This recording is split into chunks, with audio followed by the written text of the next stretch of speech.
கிறிஸ்துவுக்குள் பிரியமானவர்களே, இந்த புதிய நாளின் காலை வேளையிலே உங்கள் யாவரை சந்திப்பதில் மிகவும் மகிழ்ச்சி அடைகிறேன்.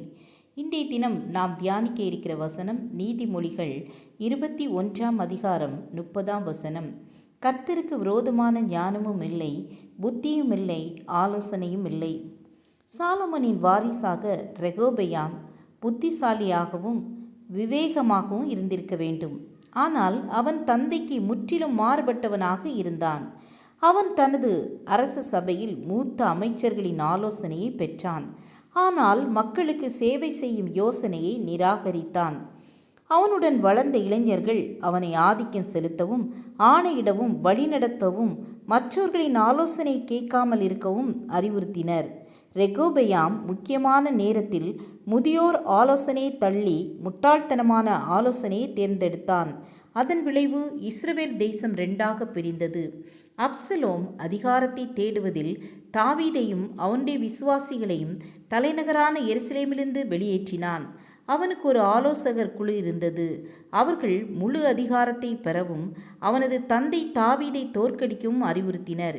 எப்பொழுதும் பொருத்தமானதும் சரியானதுமான அகிதோப்பலின் அறிவுரை முட்டாள்தனமாக மாறும்படி தாவீது ராஜா ஜெபித்தான்.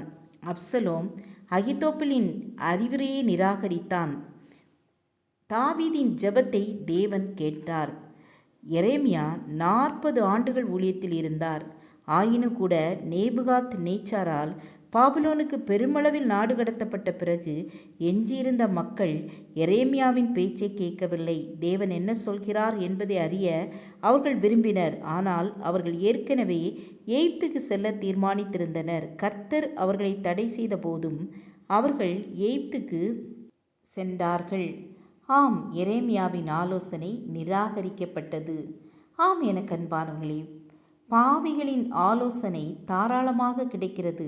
ஆனால் ஒரு ஆசீர்வதிக்கப்பட்ட நபர் அதை நிராகரிக்கிறான். தேவன் ஒரு அற்புதமான ஆலோசகர். கர்த்தருக்கு விரோதமான ஞானமும் இல்லை, புத்தியும் இல்லை, ஆலோசனையும் இல்லை. தேவனுடைய வார்த்தை இருள் நிறைந்த உலகில் பாதையை ஒளிர செய்யும் ஒளி.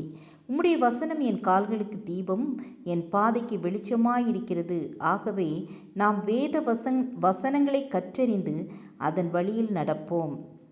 ஜெபம் செய்வோம். எங்களை நேசிக்கிறதான அன்பின் பிதாவே, உம்முடைய வேதத்தை நேசிக்கிறவர்களுக்கு மிகுந்த சமாதானம் உண்டு என்று வேதம் சொல்கிறது. நாங்கள் உம்முடைய வேதத்தை வாசித்து தியானித்து அதன் வழியில் நடக்க எங்களுக்கு கிருபை தாருங்க.